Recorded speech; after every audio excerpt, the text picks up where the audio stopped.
In June of 1950, when North Korean troops crossed the 38th parallel, in an attempt to reunify Korea militarily under a communist government, President Truman responded bluntly, "We gotta stop these sons of bitches no matter what." However, the North Koreans quickly overran Seoul and drove the South Korean soldiers all the way to Busan, at the tip of the Korean peninsula. Reinforced by hastily supplied U.S. troops, the Republic of Korea soldiers dug in. 3 months later, in a brilliant countermove, General Douglas MacArthur ordered an amphibious landing at Incheon far behind the enemy lines. He used American, British, and Turkish troops assembled under the UN Charter. It would be the kind of military alliance the U.S. would use in international hotspots throughout the rest of the 20th century. By September 27th, UN forces recaptured Seoul, and on October 1st, they stood at the 38th parallel. At this point, the UN could have stopped, but the chance to reunify the peninsula was tempting. Citing that its central objective was reunification, it authorized its armies to continue north. By November, UN forces had nearly reached the Yalu River, the traditional boundary line between Korea and China. Earlier, China, nervous that American forces would continue the fight into its territory, warned the U.S. through India's ambassador that if the UN forces crossed into North Korea, China would intervene. On November 26, 1950, with the reunification of Korea nearly within the UN's grasp, China sent hundreds of thousands of troops into the peninsula. Often these Chinese soldiers had no weapons but stripped rifles and ammunition from dead Americans. The UN forces retreated and regrouped. More Chinese came and the UN was forced to retreat again.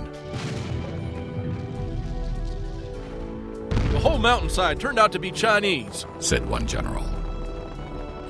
The Chinese drove the UN's forces 2/3 of the way down the peninsula beyond the 38th parallel before they had halted the Chinese advance.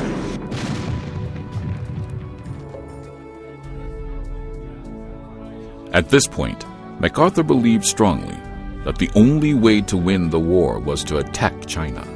Truman believed, however, that by committing American military strength to Asia's mainland, the U.S. risked a general war with China and the Soviet Union. As a result, Truman recalled MacArthur and handed leadership over to General Matthew Ridgway. Ridgway had commanded the 82nd Airborne and always led from the hottest part of the battlefield.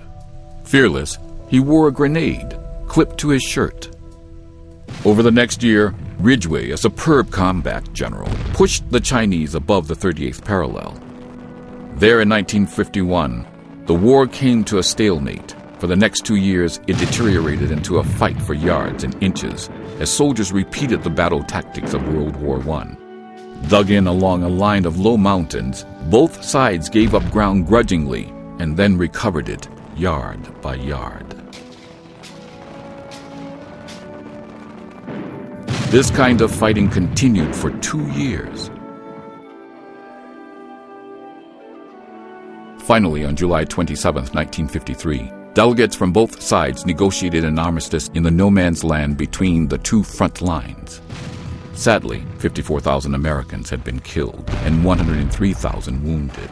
Civilian casualties between North and South Koreans numbered in the millions. Incredibly, the boundary between the two Koreas shifted no more than a few dozen miles.